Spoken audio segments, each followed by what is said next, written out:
betapa besar kecintaan Allah kepada Rasulullah Sallallahu Alaihi Wasallam, seolah-olah tertutup akal dan naluri kita. Kenapa Allah bisa begitu cinta kepada Rasulullah Sallallahu Alaihi Wasallam? Di dalam banyak ayat, banyak hadis nabawi dan hadis qudsi, betapa bertebarannya dalil-dalil yang menyatakan cintanya Allah kepada Rasulullah Sallallahu Alaihi Wasallam. Di dalam hadis qudsi Allah menyatakan, laulaka lamma khalaqatul aflak. Kalau bukan karena engkau wahai Muhammad, niscaya tidaklah aku ciptakan jagat raya alam semesta ini. Di dalam bentuk nazam, hadis qudsi yang lain menyatakan, antal ladzi laula lama khalaqal muluk munta aya anjeun makhluk moal dijieun makhluk munta aya anjeun. Subhanallah, betapa luhurnya kedudukan Nabi Muhammad sallallahu alaihi wasallam di hadapan Allah Subhanahu wa taala, tiada tanding, tiada banding. Bukan berarti Allah Subhanahu wa taala lebih meluhurkan Nabi Muhammad ketimbang dirinya, tidak. Ini mah untuk menyatakan betapa besar cintanya Allah kepada Rasulullah sallallahu alaihi wasallam. Bahkan sebelum makhluk-makhluk yang lain pun, makhluk-makhluk yang ada, makhluk-makhluk yang dahsyat sekalipun ada, nur Nabi Muhammad sudah ada. Di dalam hadis qudsi Allah menyatakan, khalaqallahu Muhammadan min nuri wajhi. Kata Allah Subhanahu wa taala, kalau makhluk-makhluk yang lain mah Allah ciptakan dengan perantaran yang lain, tapi khusus Nabi Muhammad sallallahu alaihi wasallam Allah ciptakan min nuri wajhi, dari cahaya wajahku. Dalam artian cahaya nur jamaliyah Allah, nur jalaliyahnya Allah disatukan, kemudian terciptalah Nabi Muhammad sallallahu alaihi wasallam. Di dalam Sirrul Asrar susunan Syekh Abdul Qadir Al-Jailani, ada satu hadis yang menyatakan awwalu ma khalaqallahu ruhi, bahwa yang pertama kali diciptakan Allah adalah ruhku, kata Nabi Muhammad sallallahu alaihi wasallam. Wa awwalu ma khalaqallahu nuri, bahwa yang pertama kali diciptakan oleh Allah adalah cahayaku, kata Allah. Wa awwalu ma khalaqallahu al-qalam, yang pertama kali Allah ciptakan adalah al-qalam, qalam, pena. Dan wa awwalu ma khalaqallahu al-aqal, yang pertama kali Allah ciptakan adalah al-aqal. Dan penafsiran di dalam Sirrul Asrar tersebut adalah wal muradu minha, adapun yang dimaksud dengan keempat hal tersebut, yaitu ruhi, nuri, al-qalam dan akal, adalah syai'un wahidun, satu perkara saja, wahwa haqiqatu Muhammadi, itulah yang disebut dengan hakikat Muhammadiyah. Subhanallah, betapa kalau tidak ada nur Muhammad, kalau tidak ada jasad Muhammad, kalau tidak ada segala sesuatu yang ada dalam diri Muhammad, niscaya kita semua tidak ada, bahkan seluruh makhluk-makhluk yang Allah pun tidak akan pernah ada, karena betapa Allah sangat menjunjung tinggi dan juga menghormati Nabi Muhammad sallallahu alaihi wasallam.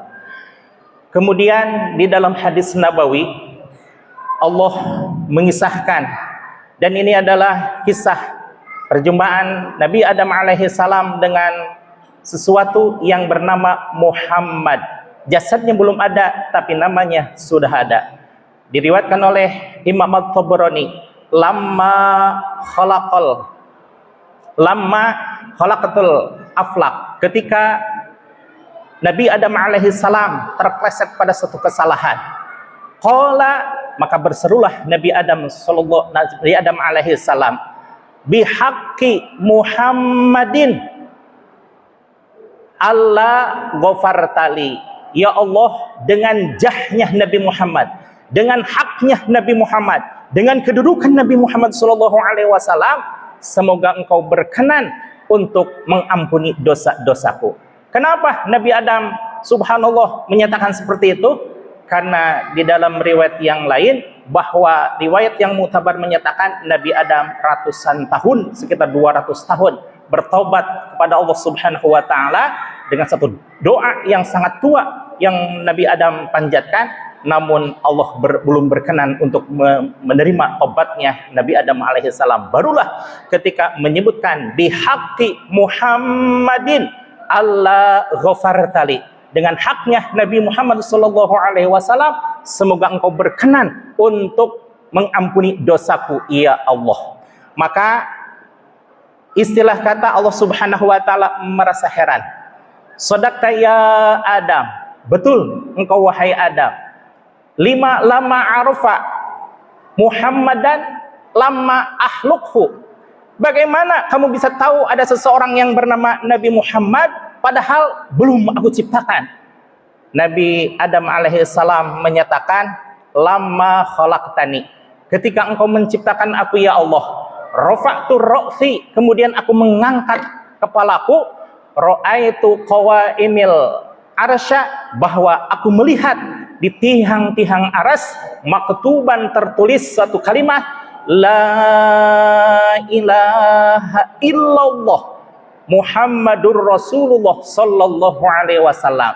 Kemudian araftu, mengetahuilah aku bahwa innaka lam tadif ismuka bi ismi la uhibbu ilaikal khalqa, bahwa namamu tidak akan bersanding dengan suatu makhluk yang nama itu tidaklah engkau cintai.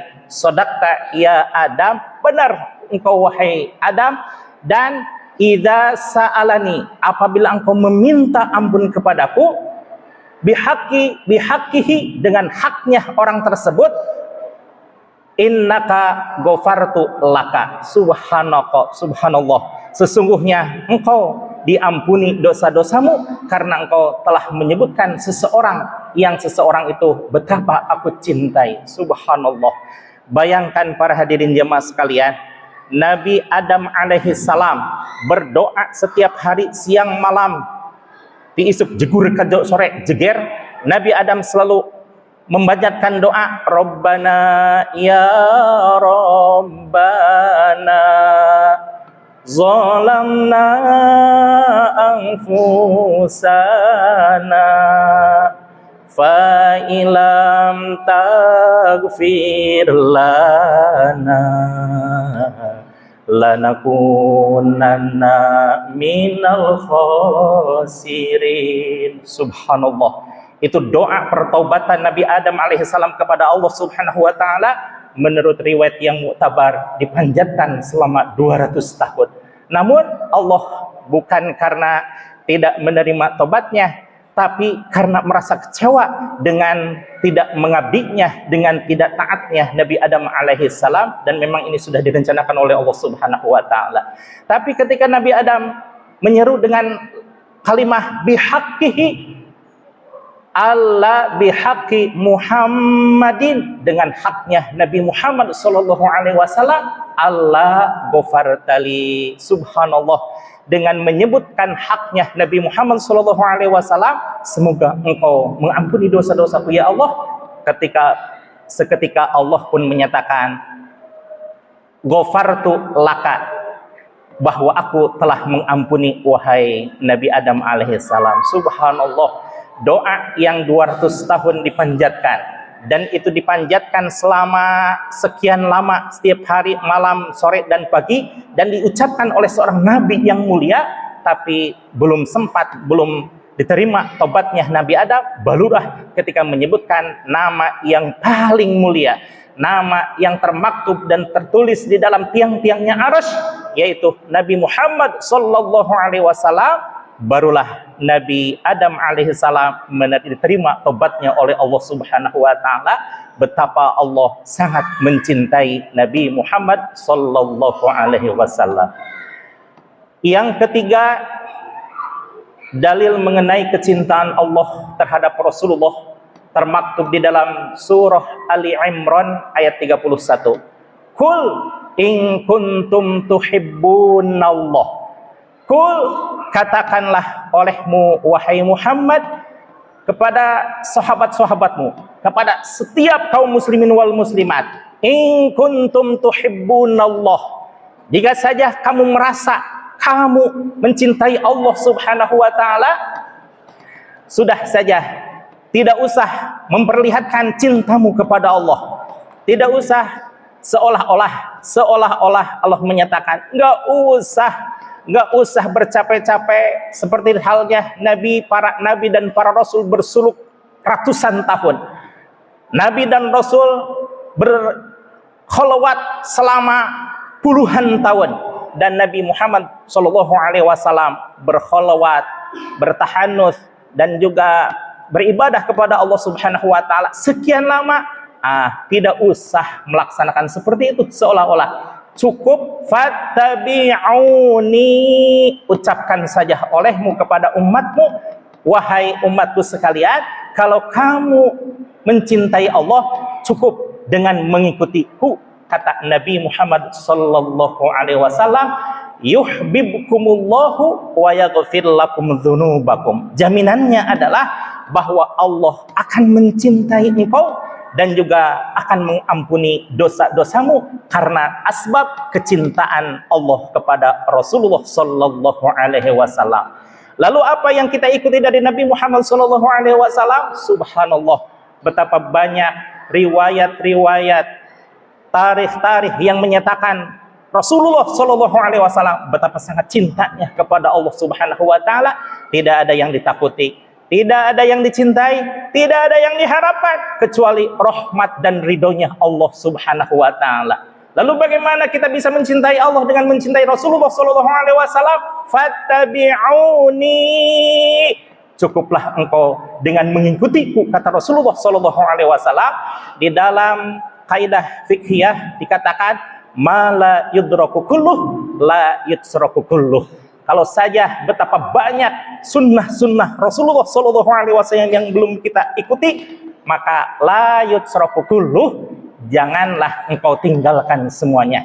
Mohon maaf, seperti halnya saya memakai cincin bukan berarti pamer cincin, bukan. Kada ini mah cincin bisa dibeli di pinggir jalan dengan harga 20.000, tapi rasa cinta kepada sunnah Rasulullah sallallahu alaihi wasallam memaksa saya untuk melaksanakan selalu memakai cincin di mana saja.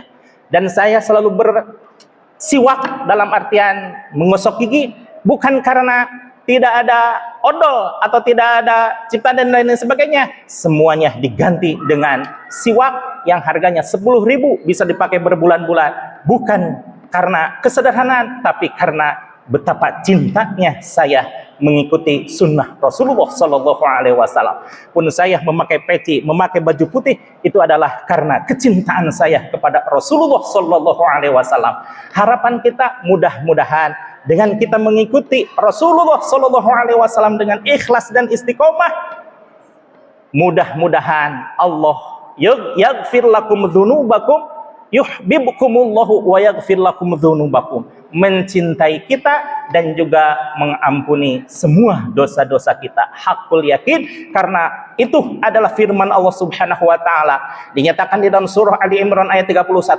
maka kita hakul yakin bahwa segala apa yang difirmankan Allah itu adalah hak yang sesungguhnya. Maka insya Allah dengan mengikuti sunnah-sunnah Rasul yang bisa kita laksanakan, bisa kita istiqomahkan, hakul yakin Allah akan mencintai kita dan juga mengampuni dosa-dosa kita, karena Allah innallaha ghafurur rahim, sesungguhnya Allah Maha Pengampun dan Maha Penuh kasih sayang.